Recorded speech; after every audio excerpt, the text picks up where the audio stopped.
매출 영업이익 순이익 성장세가 꽤나 가파르고요. 부채 비율도 뭐 나쁘지 않은 수준 40% 아래로 다운될 걸로 기대되는데 무려 마진율이 20%가 넘어가니까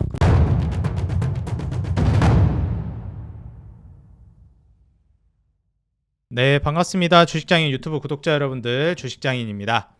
자, 오늘 영상 통해서는 제가 최근에 이제 흐름이 좀 바뀌고 있다라는 인식을 받아서 거기에 맞춰서 우리 구독자 여러분들에게 도움이 될 만한 영상 준비했습니다. 이제 트럼프 정권 들어서면서 점진적으로 이제 재건이라든지 건설기계 쪽으로 저는 흐름이 넘어갈 거로 보고 있고요. 여기에 맞춰서 여러분들이 좀 도움이 될 수 있을 만한 부분들 말씀드리겠습니다. 이제 우리가 재정정책이라는 걸 불경기가 심화되면은 카드를 쓰기 시작하는데 지금 전 세계적으로 불경기가 좀 심화되고 있는 단계예요. 그렇기 때문에 이 불경기를 타개하기 위해서 중앙은행에서 할 수 있는 역할이 있고 그 다음에 정부에서 할 수 있는 역할이 있습니다. 중앙은행은 뭐 기준금리를 낮추고 유동성을 확보해주고 돈을 풀어주는 정책을 쓸 수 있겠는데 정부 차원에서는 재정적자를 유도하는 정책을 써요. 이 재정적자를 유도한다라는 게 들어오는 돈을 줄이고 그 다음에 나가는 돈을 늘려가지고 돈을 많이 써주는 겁니다. 들어오는 돈을 줄이는 건 역시 이제 세금을 줄이는 거기 때문에 세제 혜택이라든지 이런 것들을 많이 주고 그 다음에 정책적으로 뭐 법인세 인하라든지 여러 가지 혜택을 줍니다.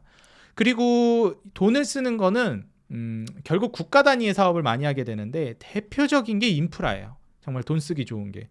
그래서 인프라책이 각국에서 가장 이제 또 많이 쓰는 부양책 중에 하나인데 미국도 이제 이거를 키워드를 쓸 가능성이 높고요.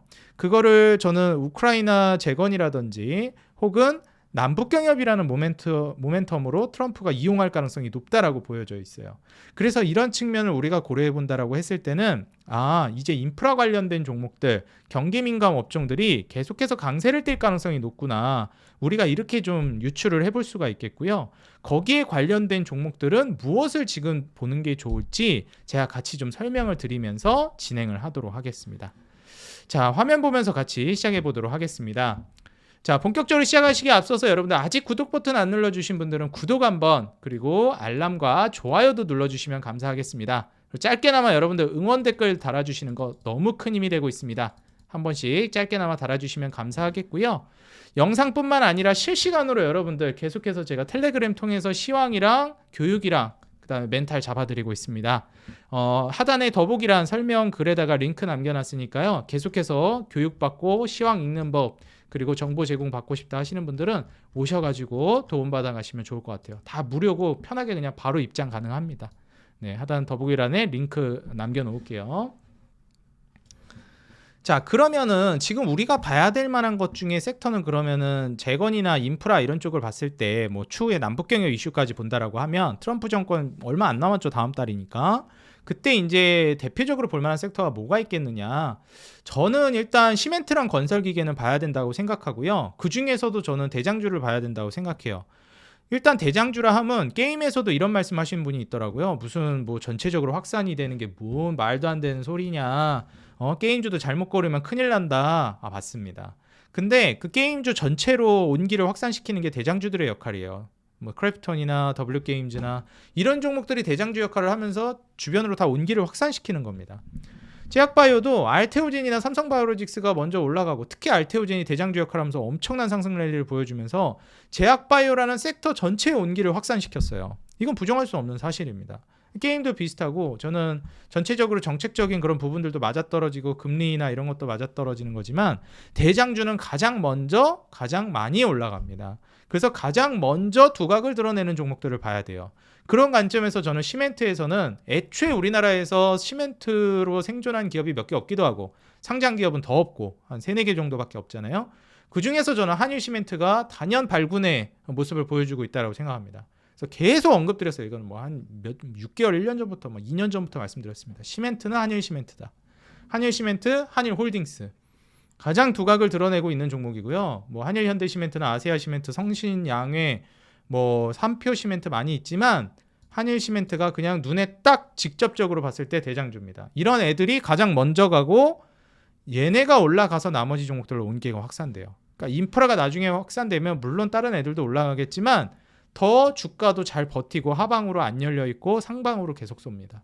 그래서 한일시멘트 같은 경우에는 이제 실적 자체가 올해까지 계속해서 성장하고 있었는데 내년 내후년에 좀 주춤하는 거 아니냐 이런 이제 의견이 나오고 있고, 여기에서 마진율 자체도 올해까지는 계속 성장하거든요. 근데 저는 이 비슷한 패턴을 유지해 주는 게 중요하다고 생각하고요. 그리고 애초에 마진율 자체가 나쁘지가 않아요. 올해부터 올라가는 게. 그래서 PER, PBR도 지금 막 4배니 0.6배니 정말 저평가되어 있고요. 배당도 정말 나쁘지 않게 줍니다. 배당 수익률 작년에 6% 나왔어요. 그럼 이걸 이제 감안해서 보면은 현재 한일시멘트는 고점 대비해서 조정이 나오고 충분히 바닥에서 이제만 오르기 시작했다. 트리거가 될 만한 게 없기 때문에 본격적으로 슈팅을 못 보여줬다 뿐이지 충분히 올라갈 만한 시점에 와 있다라고 보고 있어요. 그래서 저는 이제 15,000원 내지 16,000원 매물대를 뚫게 되면은, 여기가 지금 매물대잖아요. 계속 저항 맞았던 구간. 그래서 여기 돌파가 나오기 시작하면 이번에는 이제 본격적으로 과거에 지지받았던 구간이고 슈팅이 나올 거라고 보고 있습니다. 그래서 내가 추세 매매나 돌파 매매 하시는 분들은 이 매물대 돌파를 확인하고 들어가는 것도 방법이에요. 보시게 되면 과거에 또 이제 저항 맞았던 구간이 다 이 구간이거든요. 그래서 이 구간을 돌파를 확인하는 게 중요하다.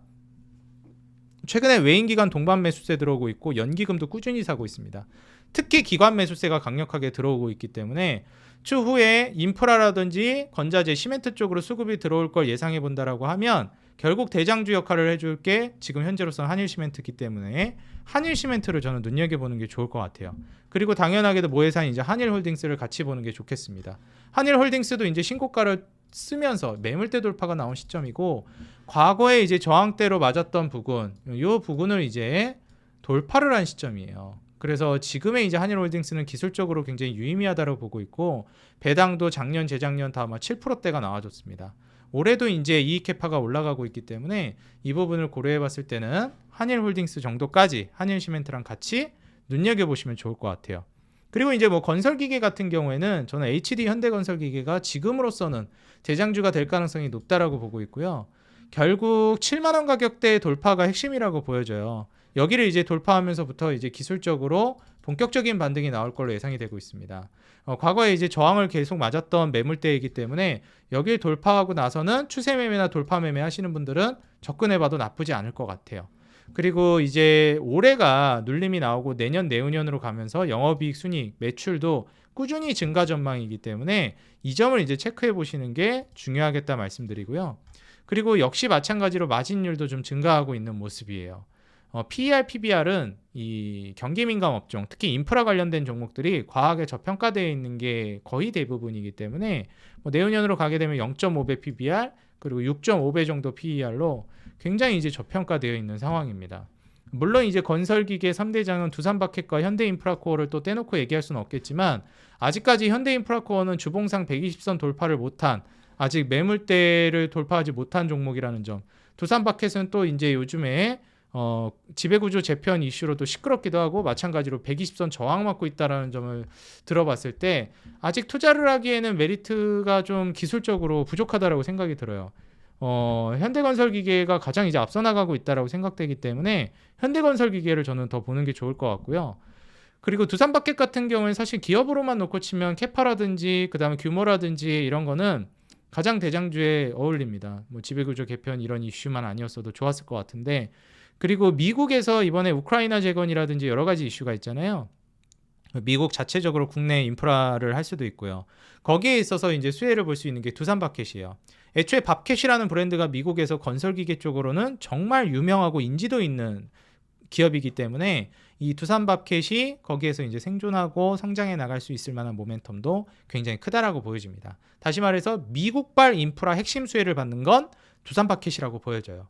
그래서 현대건설기계가 물론 지금으로선 더 좋아 보이지만 두산밥캣도 미국발 수혜를 원한다면 조금 더 적합하다 말씀을 드리겠고, 물론 이제 SY스틸텍이나 전진건설로봇 같은 상장한 지 비교적 얼마 안 된 기업들, 이런 종목들은 좋긴 한데 변동성이 크기 때문에 진입하는 건 좋은데 저는 소액으로 보는 게 좋을 것 같아요. 그래서 뭐 현대건설기계나 뭐 현대인프라코, 두산바켓 이런 종목, 특히 뭐 현대건설기계를 중심으로 해서 중심을 잡아놓고 포트폴리오를 구성할 때, 그 다음에 전진건설로봇이나 이제 SY스틸텍 같은 종목을 소액을 이제 첨가하는 식으로 하는 게 저는 좋을 것 같아요. 그래서 이런 쪽으로 보시는 게 좋겠습니다. 지금 SY스틸텍 같은 경우에도 실적이 뭐 적자나는 것도 아니고 나름 준수하게 나고 있고, 뭐 올해도 저는 나쁘지는 않다고 생각해요. 막 엄청 좋은 것까지는 아닐지 몰라도. 전진건설 로봇 같은 경우에는 저는 메리트가 꽤 크다고 봅니다. 매출, 영업이익, 순이익 성장세가 꽤나 가파르고요. 부채 비율도 뭐 나쁘지 않은 수준, 40% 아래로 다운될 걸로 기대되는데 무려 마진율이 20%가 넘어가니까, 그리고 더 올라갈 걸로 기대되고, 뭐 순이익률은 17%, 18%대를 전망하니까 이런 점에 있어서 뭐 PER 10배 이 정도 수준이라면 신규 상장주가 추후에 이제 성장할 만한 모멘텀이 저는 굉장히 좀 크다라고 보고 있어요. 그래서 콘크리트 펌프카를 주력 제품으로 하고 있는데 전진건설 로봇이라고 하니까 로봇 관련주냐 이러시는 분들도 있더라고요. 근데 저는 조금 더 인프라 쪽에 가깝다 이렇게 좀 말씀을 드리겠습니다. 그래서 사실 전진건설 로봇이나 SY스틸텍도 리스크는 좀 있을지 모르겠지만 변동성이 크고 그런 점은 있지만 충분히 메리트는 있는 종목들이기 때문에 같이 묶어서 포트를 구성하거나 좀 눈여겨보시면 좋을 것 같아요. 그리고 역시나 인프라라든지 그 다음에 이런 쪽으로 재건이라든지 종목이 움직일 수는 있겠지만 조선이나 제약바이오는 계속해서 저는 장기적으로 보시라 말씀드리겠습니다. 미국 기준금리 인하 확률이 여전히 굉장히 높은 상황이기 때문에 기준금리 인하가 지속된다라고 하면 제약바이오는 좋을 걸로 기대되고 조선업은 말씀드렸듯이 2019년, 20년부터 슈퍼사이클에 진입했습니다. 제가 10년 정도 갈 거라고 보고 있는 만큼 향후 5년 정도는 한 파동 내지 두 파동 정도는 더 쳐줄 거라고 보고 있어요. 그래서 이런 점을 고려해 봤을 때는 추가 상승이 나올 수 있겠다. 기대를 해보시면서 가는 게 어떨까 좀 말씀을 드리겠습니다. 그래서 오늘 재건이라든지 그걸 필두로 한 시멘트하고 건설기계 이 종목들이 향후에 대장주 역할을 해봄직한 종목들로 말씀을 드렸고요. 그리고 조선이나 제약바이오는 삼성바이오로직스 제약으로 치면 이제 알테오젠, SK바이오팜, 뭐 셀트리온, 한미약품 이런 종목들은 계속 좀 길게 보셨으면 좋겠습니다. 특히 삼바 혹은 셀트리온, SK바이오팜 그 다음에 대장주로 치면 알테오젠, 리가캠, 유한양행 그 중에서도 리가캠, 알테오젠 하나만 본다면 알테오젠. 그래서 제약바이오는 이 정도 선에서 보는 게 좋을 것 같고요. 삼성바이오로직스가 가장 원픽, 그 다음 셀트리온, 한미약품, 우량주 쪽에서는 쳐줄만 하다. 그래서 저는 삼바가 1순위, 셀트리온이 2순위, 한미약품이 3순위. 이 지표 종목 역할을 하는 종목들 중에서는요. 그리고 대장주 중에서는 알테오젠, 리가캠, 유한양행이 가장 이제 3대장인데 알테오젠이 1순위, 리가캠이 2순위, 유한양행이 3순위. 그 다음에 SK바이오팜 이건 그냥 개별주로서 저는 거의 1순위로 좋게 봅니다. 그리고 녹십자, 한올바이오파마 굉장히 좋게 보고요. HK인후엔이나 녹십자 웰빙, 동아ST 뭐 이런 종목들은 녹십자, 한올바이오팜 이런 애들도 마찬가지고 좀 첨가하듯이 넣는 게 좋을 것 같아요. 여기서 이제 삼성바이오로직스나 SK바이오팜, 셀트리온 혹은 한미약품으로 중심을 잡아놓고 이런 애들 소액을 담은 다음에 그 다음에 얘네를 약간 조미료처럼 첨가하는 게 훨씬 더 메리트 있을 거라고 보여져요. 인프라는 시멘트랑 건설기계를 먼저 보는 게 좋을 것 같습니다. 그래서 시멘트는 한일시멘트, 한일홀딩스, 건설기계는 현대건설기계, 탑픽, 그 다음 두산파켓이나 현대인프라코어를 보는 게 좋겠고 만약에 신규 상장주, 난 탄력성 좋은 거 뭐 좀 강력하게 움직이는 것도 좀 한두 개 정도 포함시키고 싶다 소액이라도 그러면 SY스틸텍이랑 전진건설로봇 이 정도를 좀 같이 보시는 게 좋을 것 같아요. 인프라 쪽에서. 그래서 이렇게 이제 보시게 되면은 결국 이제 우크라이나 재건이라든지 남북 경협 이슈를 타고 움직임이 나올 걸로 보고 있습니다. 그거 말고 뭐 코오롱 글로벌이나 현대 에버다임이나 이런 테마주들을 하면 안 돼요? 뭐 이렇게 말씀하실 수도 있는데 저는 초보자분들은 이런 테마주들은 좀 멀리 하시는 게 좋겠다 말씀드려요. 뭐 히림 이런 것도 있긴 하죠. 주가 보시면 아시겠지만 이 테마가 꺼지면 이렇게 돼 버려요. 그러니까 정말 위험합니다. 이것도 솔직히 이제 테마 받으면서 얼마나 많이 올라갔는데요, 재작년에. 근데 지금 결과가 어떻습니까? 예, 좀 리스크가 있어요. 현대에버다임은 그나마 이제 현대 마크 달고 있으니까 이제 좀 버틴다 보는데 이런 쪽으로 보시는 게 저는 나을 것 같습니다. 특히 현대건설기계나 현대인프라코어, 두산파켓 그 중에서도 현대건설기계를 중심으로 해서 SY스틸텍이나 차라리 전진건설로봇 이런 쪽을 좀 첨가하듯이 소액으로 진입시키는 게 좋아 보여요. 개별주 개념으로는 뭐 대한항공이라든지 뭐 건설 쪽을 본다라고 하면 HDC랑 여전히 저는 현대산업개발이 계속 더 좋다고 보고 있고요. 추가적으로 본다라고 하면 서희건설이나 뭐 국보디자인 이런 것들을 건설 쪽에서 같이 보면은 좋을 것 같아요. 이런 종목들을 한번 세게 칠 만한 모멘텀이 있는 종목들이라 봅니다. 국보디자인 오늘도 또 신고가 쓰네. 서희건설도 또 올라가고, 그죠?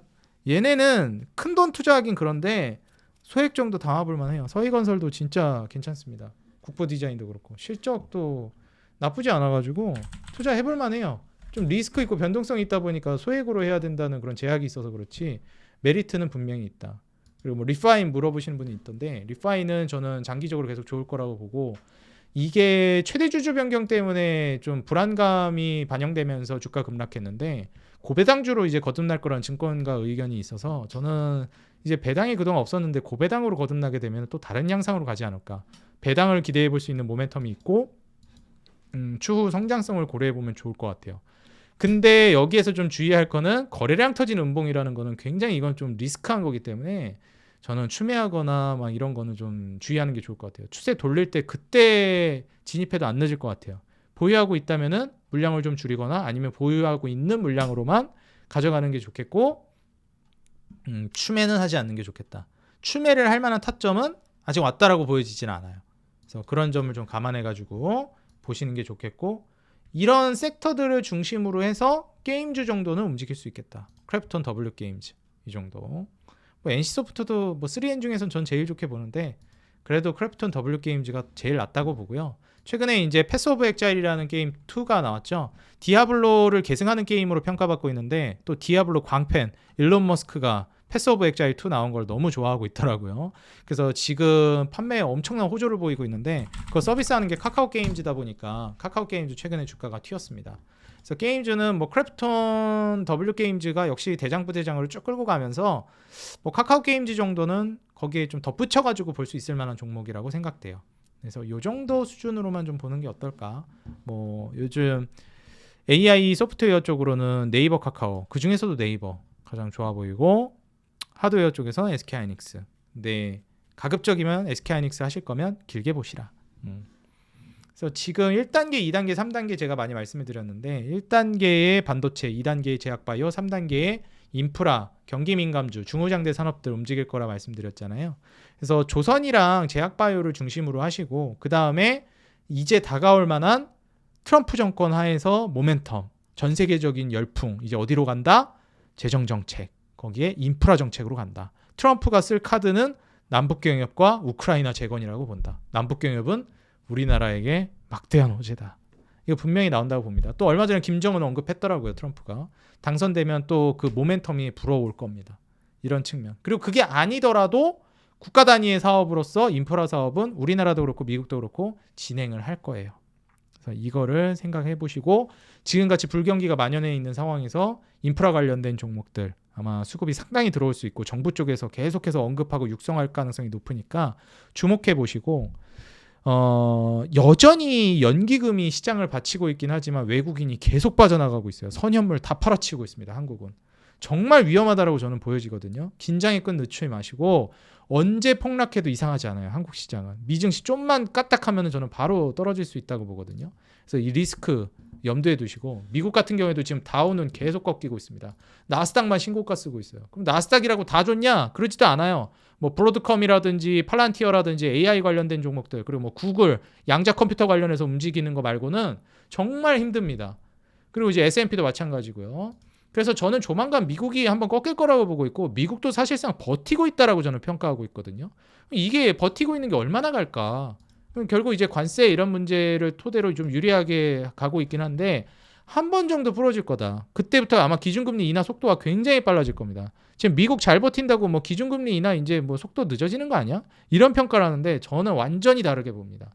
기준금리 인하 속도는 빨라지면 빨라졌지 느려질 일은 저는 없다라고 보여요. 잠깐 브레이크 걸리잖아요? 그때 아마 경기 부서지거나 증시 무너지면서 기준금리 인하 그때부터 굉장히 빨라질 겁니다. 그래서 그 과정을 놓고 보면 장기적으로 그 이후에는 한국 시장으로 돈이 굉장히 많이 들어올 거다. 금투세 폐지 이슈도 있었고요. 세금 혜택도 있고, 한국이 정치적 리스크 때문에 너무 과하게 빠졌어요. 너무 저평가예요. 그런 점을 토대로 보면은 미국에서부터 이제 돈이 그 수익 실현한 물량, 차익 실현한 물량들이 어디로 갈 것이냐. 이게 막 방황을 할 텐데, 한국이 세금 혜택도 있고 금투세도 폐지돼서 없고, 거기에다가 미국은 세금도 좀 걷는데, 한국은 우스갯소리로 세금은 안 걷는데 원금을 뺏어간다 이런 얘기가 있잖아요. 근데 너무 저평가돼 있으니까 외인들이 돌아올 겁니다. 지금은 떠나고 있는데 그때 시점부터는 본격적으로 이제 올라갈 거라고 보고 있어요. 외인들이 또 왜 떠나냐면 시장이 전체적으로 불안해서 그래요. 그때도 이제 미국이 그나마 안전하니까 달러가 지금 굉장히 강세고 지금 환율 보시게 되면 1437원이에요. 이거 불안해서 어떻게 합니까? 1450원, 1500원 이거 언제 튈지 몰라요. 이거 꼭 주의하시고 시장 급락 나올 수 있다라는 점 주의하시면서 가급적이면 제가 언급해드린 섹터 안에서 놓으세요. 그 중에서도 제가 언급해드린 종목 안에서 놓으세요. 엄한 거 하지 마시고. 정말 위험한 시장이기 때문에 살아남는 종목, 생존 기업을 보셔야 됩니다. 오늘 영상 여기서 마무리하겠고요. 제가 텔레그램 우리 구독자 여러분들에게 계속해서 잡아드리고 있어요. 정보 제공해드리고 교육, 멘탈, 시황 다 잡아드리고 있습니다. 오셔가지고 편안하게 장중에도 도움 받으시고요. 하단 더보기란에 링크 남겨놓겠습니다. 다 무료고 쉽게 나갔다 들어갔다 할 수 있는 곳이니까 편하게 들어와서 서비스 받아가세요. 그리고 아직 구독 안 눌러주신 분들은 여러분들 구독 버튼 눌러주시고요. 그 다음에 좋아요, 응원 댓글 꼭 눌러주시면 감사하겠습니다. 여러분들께 무료로 영상 제공하는데 너무 큰 힘이 되고 있습니다. 그리고 알람 버튼도 눌러주시고요. 항상 우리 개인 투자자 여러분들의 수익 그 하나만을 위해 여러분들이 돈을 벌어야 제가 돈을 번다는 모토로 정진해 나가도록 하겠습니다. 다음 영상에서 더 돈 되는 종목, 도움되는 정보 들고 오겠습니다. 지금까지 주식장인이었습니다. 감사합니다. 행복한 하루 되세요.